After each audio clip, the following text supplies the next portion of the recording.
오늘 저녁에 우리에게 주시는 하나님의 말씀 신약 성경 히브리서 1장 1절로 4절입니다. 히브리서 1장 1절로 4절. 신약 성경 353면 신약 성경 353면 히브리서 1장 1절로 4절까지 있는 말씀 저와 여러분이 교독합니다. 1절. 옛적의 선지자들을 통하여 여러 부분과 여러 모양으로 우리 조상들에게 말씀하신 하나님이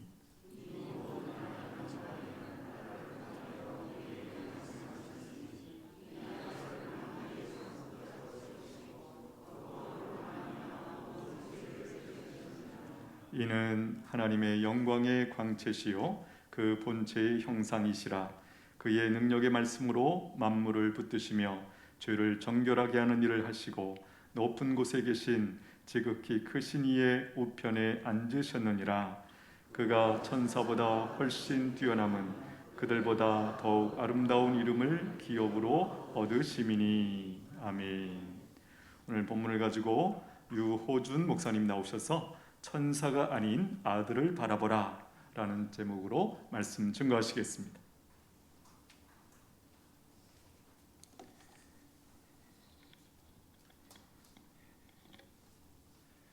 할렐루야.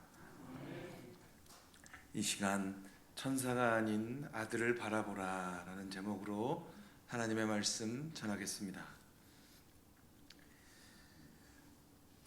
모든 인간의 삶에는 필연적으로 고통이 얽혀 있습니다.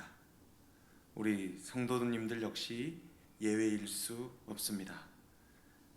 이렇게 수요 예배도 나오는 귀한 성도님들, 하나님께서 풍성한 복을 주셔도 모자를 우리 성도님들 역시 고통을 경험하며 산다는 것입니다. 그래서 너나 할 것 없이 우리 모든 사람들은 누군가 우리의 삶 가운데 놓여 있는 고통을 경감시켜 주거나 제거해 주기를 원합니다. 여기서 우리는 의식적으로 혹은 무의식적으로 이러한 일을 하는 자를 천사라고 명명합니다. 원래 구약 성경 시대와 유대교를 지나면서 그 개념이 정교하고 복잡해진 천사는 그 개념의 정교함과 복잡함과는 반대로 이미 우리에게 친근한 개념이 되었습니다. 우리는 단순히 천사를 생각하면 하얀 이 원피스를 입은 이 소녀를 생각하는 이런 개념으로 생각한다는 거예요. 하지만 1세기 때 천사는 그런 개념이 아닙니다. 그냥 우리가 생각하는 바와 달리 구약 성경 시대와 유대교를 지나면서 그 개념이 아주 복잡해졌다는 것입니다. 일례로 코로나로 인하여 홍역을 앓고 있는 전 세계는 지금 천사가 백신을 만들어 주어서 완벽하게 코로나를 종결시키기를 바라고 있습니다. 혹은 우리 중 이곳에 계신 분들도 말은 하진 않지만 또 젊은 사람들은 이 고통이 커요. 우리 중에 경제적 고통에 있는 자들은 천사가 경제적으로 좋은 소식을 가져오길 원합니다. 그래서 시도 때도 없이 이 스마트폰을 보면서 코인의 가격이 오르락내리락을 보고 있어요. 보니까 택배하시는 분들도 또 운전학원에 계시는 분들도 이곳저곳에 있는 분들이 수시로 구글에서 나오는 비트코인 가격, 코인 가격으로 오르락내리가면서 이 영혼의 오르락내리락을 경험하고 있다는 것입니다. 또는 유튜브 채널에 빠져있는 어느 누군가는 영상을 보면서 천사를 보고 있다는 생각을 할 것입니다. 사랑하는 배우자와 사는 어느 누군가, 물론 그런 사람은 없다고 하지만 자신이 천사와 살고 있다는 생각을 하고 있습니다. 어쩌면 모든 사람은, 우리 성도들도 포함해서요, 자신의 삶 가운데 천사가 나타나기를 바라고 있습니다. 이렇게 우리는 천사를 보게 되기를 학수고대하고 있다는 것입니다. 현실은 이와 같지만 오늘 말씀은 우리에게 천사가 아닌 아들을 바라볼 것을 강력히 말하고 있습니다. 그러면서 동시에 왜 아들을 바라보아야 하는지 그 이유에 대하여도 분명히 말하고 있습니다. 그렇다면 방금 제가 제기한 문제, 무엇보다도 먼저 우리가 바라보아야 할 그 아들은 누구입니까? 당연히 두말할 필요가 없습니다. 그분은 바로 하나님의 아들 예수 그리스도이십니다. 그렇습니다. 우리는 오직 하나님의 아들이신 예수 그리스도를 바라보아야 합니다. 다음으로 왜 우리는 아들을 바라보아야 할까? 라는 질문에 대한 답을 찾아야 됩니다. 물론 이 질문은 왜 우리는 하나님의 아들이신 예수 그리스도를 바라보아야 하는가로 바꿀 수 있습니다. 도대체 왜 우리는 하나님의 아들이신 예수 그리스도를 바라보아야 합니까? 이 질문에 대한 답, 아들이신 예수 그리스도를 바라보아야 하는 이유가 오늘 본문 말씀에 기록되어 있습니다. 물론 성경 전체에 우리가 예수 그리스도를 바라보아야 할 이유가 기록되어 있지만 또 압축해서 말하면 오늘 본문 히브리서 1장 1절에서 4절 말씀에 우리가 아들이신 예수 그리스도를 바라보아야 할 이유가 기록되어 있다는 것입니다. 오늘 말씀된 이유를 세 가지로 나누어 살펴볼 수 있습니다. 혹시 세 가지가 PPT 나오면 좋은데요. 안 나와도 좋습니다. 그 세 가지는 바로 아들의 존재 그 자체, 이게 첫 번째고요. 두 번째는 아들의 사역, 세 번째는 아들에게 주어진 영광입니다. 오늘 우리는 이 세 가지 이유를 각각 살피고 또 자세히 살핌으로 우리가 아들을 바라보아야 하는 이유를 확실히 깨닫게 되기를 바랍니다.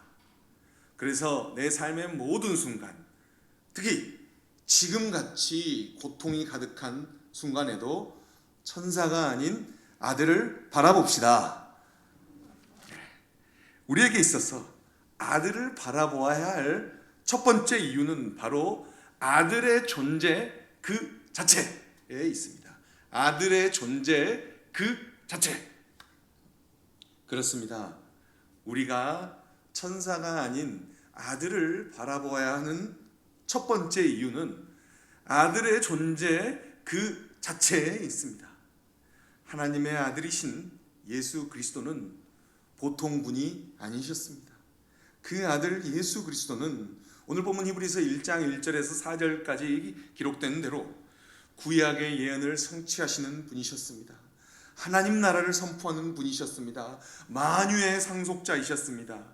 그 아들은 참 영광의 빛, 요한복음 1장 4절에 나오는 참 영광의 빛이 드러나는 하나님의 형상, 장세기 1장 27절에 나오는 하나님의 형상이셨습니다. 즉 아들의 존재 그 자체는 구약의 성취, 하나님 나라의 선포, 만유의 상속자, 그리고 참 하나님의 형상이셨습니다. 반하여 천사의 존재 목적은 구약의 성취, 하나님 나라의 선포, 만유의 상속자, 그리고 참 하나님의 형상이신 아들을 경배하는 것이었습니다. 이 내용이 말씀 히브리서 1장 5절 6절에 기록되어 있습니다. 히브리서 1장 5절 6절 나와주시면요, 우리 화면에 나와주면 우리 한꺼번에 우리 한 목소리로 읽겠습니다. 히브리서 1장 5절 6절 말씀입니다. 읽겠습니다. 하나님께서 어느 때 천사 중 누구에게 너는 내 아들이라 오늘 내가 너를 낳았다 하셨으며 또 다시 나는 그에게 아버지가 되고 그는 내게 아들이 되리라 하셨느냐. 또 그가 맏아들을 이끌어 세상에 다시 돌아오게 하실 때 하나님의 모든 천사들은 그에게 경배할지어다 말씀하시며. 아멘. 천사의 존재 목적은 아들을 경배해야 된다는 것이었다는 것입니다. 이렇게 말씀의 기록자는 성경 말씀 시편 2편 7절, 사무엘하 7장 14절, 시편 97편 7절 말씀, 베드로전서 3장 22절을 묶어서 인용하면서 우리에게 천사가 아닌 아들을 바라보아야 할 첫 번째 이유를 분명히 밝히고 있습니다. 다음으로 아들을 바라보아야 할 두 번째 이유를 살핍시다. 그 두 번째 이유는 무엇입니까? 그 이유는 바로 아들의 사역에 있습니다. 아들의 사역에 있습니다. 우리가 아들을 바라보아야 할 두 번째 이유는 바로 아들의 사역 때문입니다. 그렇다면 하나님의 아들 예수 그리스도는 어떤 사역을 하셨습니까? 오늘 본문 히브리서 1장 1절에서 4절 말씀은 하나님의 아들이신 예수 그리스도께서는 창조와 새 창조, 구속의 사역을 감당하셨음을 분명히 말하고 있습니다. 즉 예수 그리스도는 우리의 창조주이시며 동시에 구원자이십니다. 히브리서의 기록자, 선포자는 이와 같은 아들의 사역을 전하기 위해 구약 성경 특히 시편의 말씀을 인용하며 아들의 창조와 새 창조에 대해서 분명히 밝히고 있습니다. 이러한 내용이 같은 장 말씀 히브리서 1장 10절에서 12절에 나와 있는데요. 히브리서 1장 10절에서 12절 말씀 나오면 우리 한 목소리로 읽겠습니다. 또 주여 태초에 주께서 땅에 기초를 두셨으며 하늘도 주의 손으로 지으신 바라.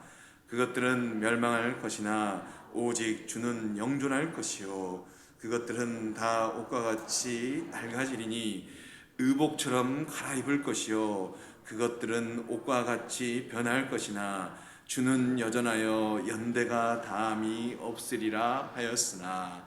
아멘. 이 말씀을 잘 읽어보십시오. 이 말씀에 기록된 대로 아들의 창조 사역은 태초에 이루어진 사역이었습니다.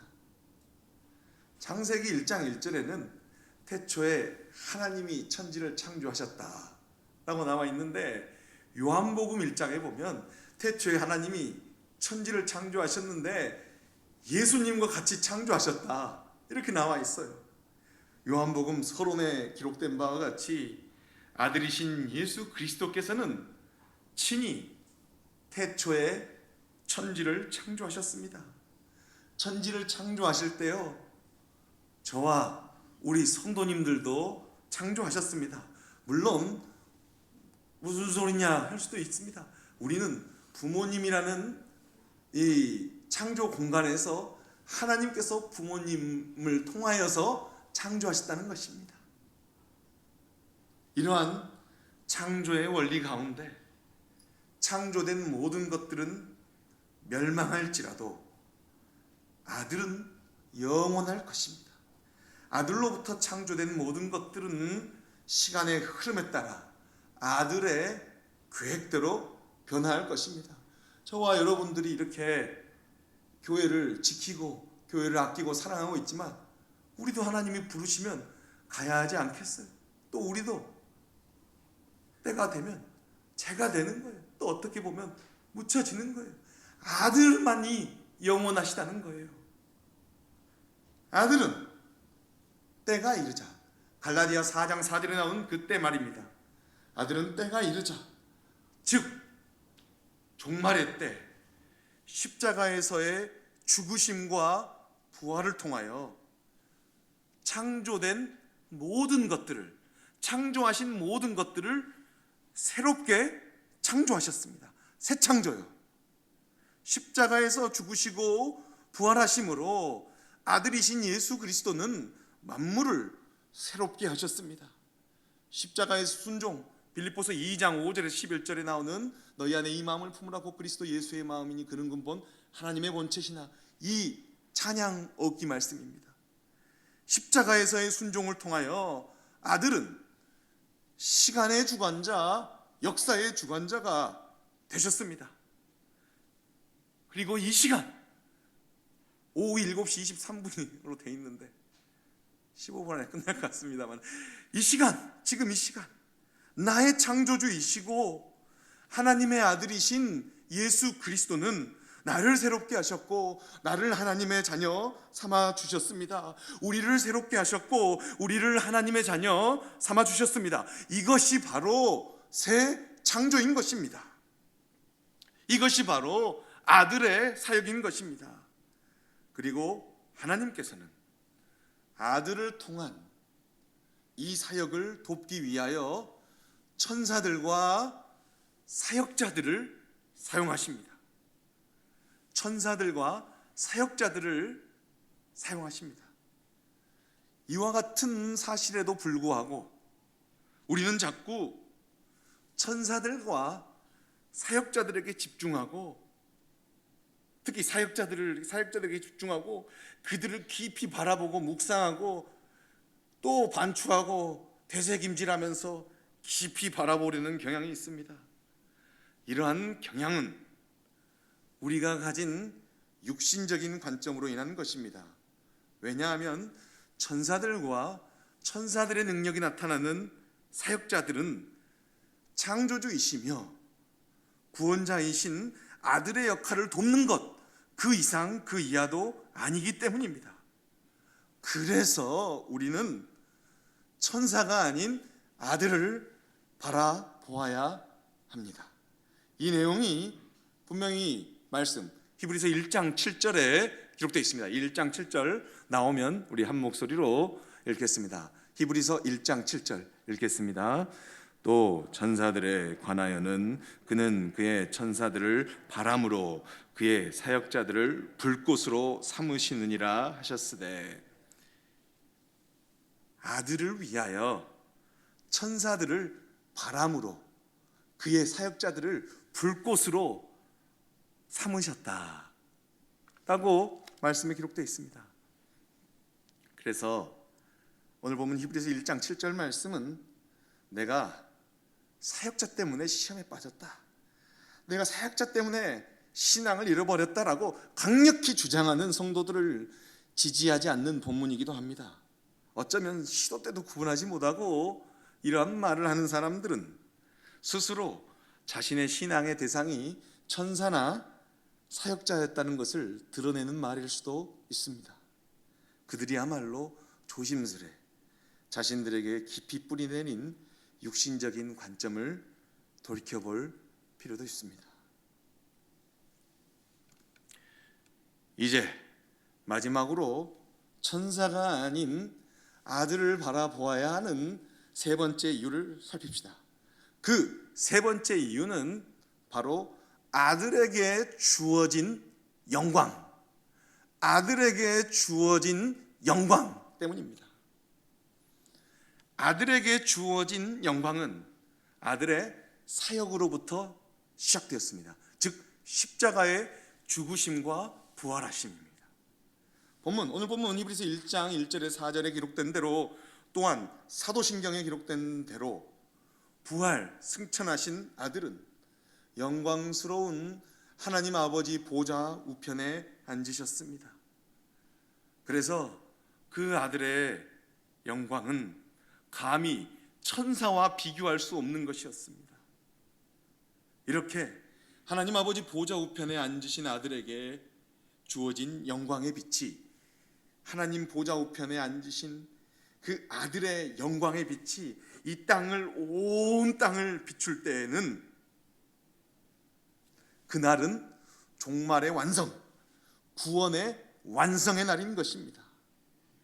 하나님 보좌 우편에 앉으신 아들이 지닌 영광의 빛은 우리에게 있어서 희망의 빛이요, 우리로 하여금 종말의 날, 심판의 날, 죽음을 두려워하지 않게 만드는 빛입니다.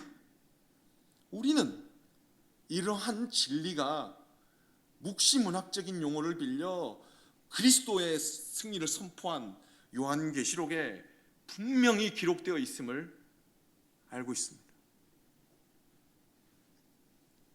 하지만 히브리서를 생생하게 읽고 듣고 따라야 할 1차 독자들. 그러니까요, 지금 우리는 이 2022년에 한글로 이걸 읽고 있는데 AD 한 70년경에 히브리서는 이게 거의 강단에서 읽혀진 설교문이에요. 설교문. 이 1세기 교회에서 AD 70년경에 70년에서 90년 사이에 직접 목사님의 역할을 하는 분이 히브리서 설교를 그냥 성경을 읽어요. 이게 설교입니다. 히브리서를 생생하게 읽고 듣고 따라야 될 1차 독자들, 히브리서 설교를 들어야 될 1차 성도들 안에는 천사 숭배 사상이 만연해 있었습니다. 그 결과 히브리서의 1차 독자, 1차 성도들은 현실적인 자신들의 삶의 필요를 채워줄 천사 혹은 천사들의 신화를 추구했습니다. 1세기는 천사들에 대한 이야기밖에 없었어요. 너나 할 것 없이 온통 천사들의 이야기. 교인 1세기 성도들도 온통 천사 이야기만 들었다는 거예요.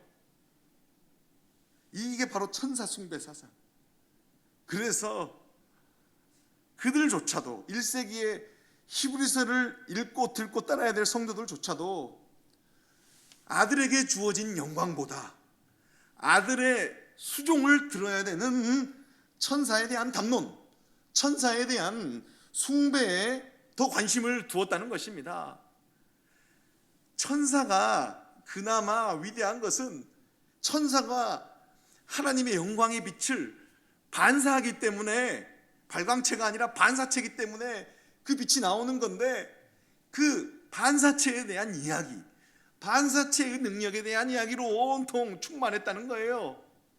히브리서를 듣고 있는 교인들에게도 그런 얘기가 충만했다는 것입니다.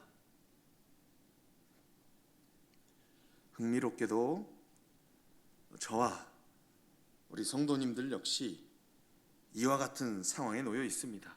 우리는 1세기에 그 천사 담론을 하지 않는데, 하지만 이와 흡사하다는 거예요.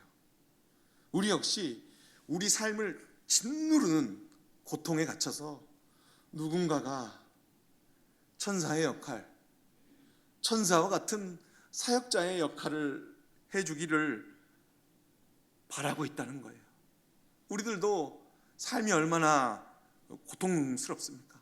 신앙생활 하는 것도 얼마나 어려운 일이고 얼마나 많은 결단이 필요한 일입니까? 아니면 우리는 아들에게 주어진 영광보다 천사가 샥 하고 가져올 수 있는 현실적 이익에 더 집중하는 것은 아닌가요? 그 결과 우리는 아들에게 주어진 하나님 보좌 우편에 앉으셔서 압도적인 영광의 빛을 비추게 될 그 영광의 빛을 비출 하늘을 바라보지 않고 주님만을 바라봅니다. 아니면 답을 주지 않고 답을 줄 수 없는 스마트폰만을 깊이 바라봅니다. 어떻게든지 천사가 가져올 수 있는 순간적 영광만을 기대합니다. 그래서 하나님께서는 말씀 히브리서 1장 13절에서 14절을 통하여서 이러한 현실에 갇혀 있는 우리에게 정신 차릴 것을 촉구합니다. 말씀은 천사가 아닌 아들을 바라보아야 함을 말하고 있습니다. 1장 13절 14절 말씀 13절부터 읽겠습니다. 어느 때 천사 중 누구에게 내가 내 원수로 내 발등상이 되게 하기까지 너는 내 우편에 앉아 있으라 하셨느냐. 모든 천사들은 섬기는 영으로서 구원받을 상속자를 위하여 섬기라고 보내심이 아니냐. 14절 말씀 다시 한번 읽어볼까요? 읽겠습니다. 모든 천사들은 섬기는 영으로서 구원받을 상속자를 위하여 섬기라고 보내심이 아니냐. 모든 천사들은 섬기는 영이고 구원받을 상속자, 저와 여러분을 섬기라고 하나님께서 보내신 것이 아니냐라고 말씀에 분명히 말하고 있습니다. 그렇습니다. 말씀은 천사와는 감히 비교할 수 없는, 천사는 구원받을 상속자를 섬기라고, 저와 여러분들 구원받을 상속자들을 섬기라고 하나님께서 보내신 건데 어떻게 그 천사를 아들과 비교를 하느냐라고 천사 숭배 사상에 빠진 성도들과 지금 우리들을 향하여 말을 하고 있습니다. 말씀은 천사와는 감히 비교할 수 없는 아들에게 주어진 영광을 말합니다. 그리고 한 걸음 더 나아가 구원받을 상속자들, 그 아들을 믿는 자들에게도 그 영광이 주어졌음을 말합니다. 믿음으로 아들과 신비적으로 연합, 라틴어로 유니오 미스티카, 믿음으로 아들과 신비적으로 연합한 우리 성도들을 섬기는 것이 천사들의 존재 목적인 것입니다. 천사는 우리의 바램을 이루어 주기 위해 있는 것이 아니라 우리들을 섬기기 위해 있다는 거예요. 실상 우리가 그토록 보기를 원하는 천사는 천사 보기를 원해요. 천사가 우리에게 좋은 말 해주면 좋겠어요. 내 외로움, 내 아픔 치료해 주면 좋겠어요. 어르신들은 내 아픔 내가 짊어져도 되는데 내 자식이라도 잘되게 해주는 말이 어디 없나 이렇게 찾잖아요.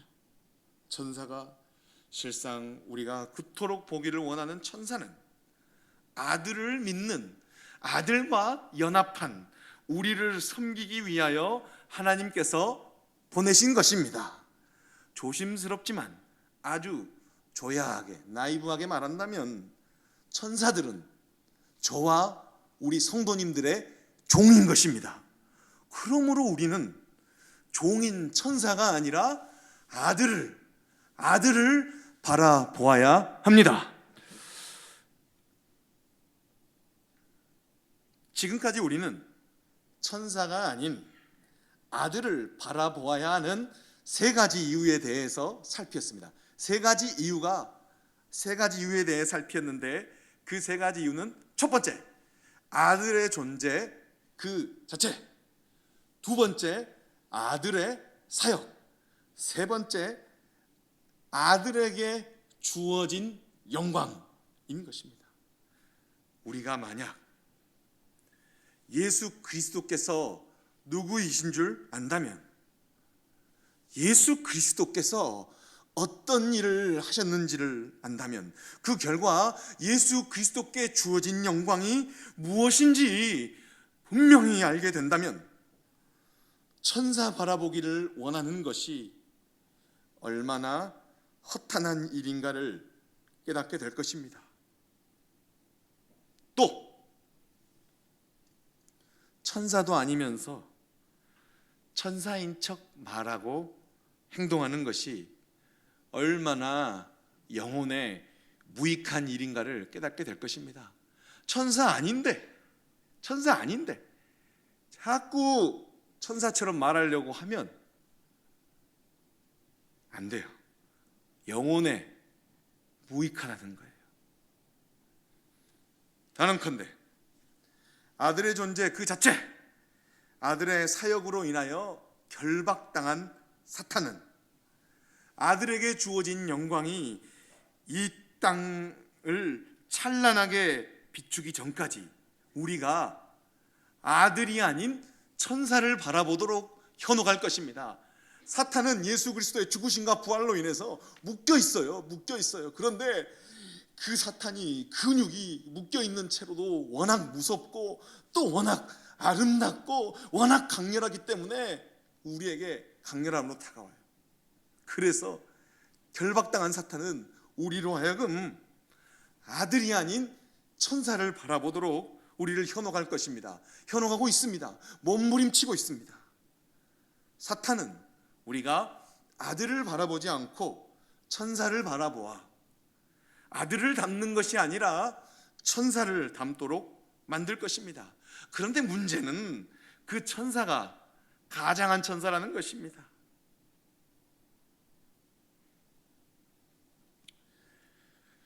말씀 정리합니다. 적어도 이 시간 오늘 말씀을 받는 저와 우리 성도님들만큼은 천사가 아닌 아들을 바라봅시다. 좀 더 크게 아멘합시다. 예배에 나오는 것은 아멘하러 나오는 거예요. 하나님 말씀이 아멘하러 나오는 거예요. 천사가 아닌 아들을 바라봅시다. 아들이신 예수 그리스도를 바라보고 또 바라보아. 이때 제가 바라봐라 하면 하나도 안 웃을 줄 알았는데 안 웃습니다. 예수 그리스도를, 아들이신 예수 그리스도를 바라보고 또 바라보아 자신도 모르는 사이에 아들을 닮아가는, 아들을 닮는 성도님들 되시기를 주님의 이름으로 부탁하고 축원합니다. 기도하겠습니다.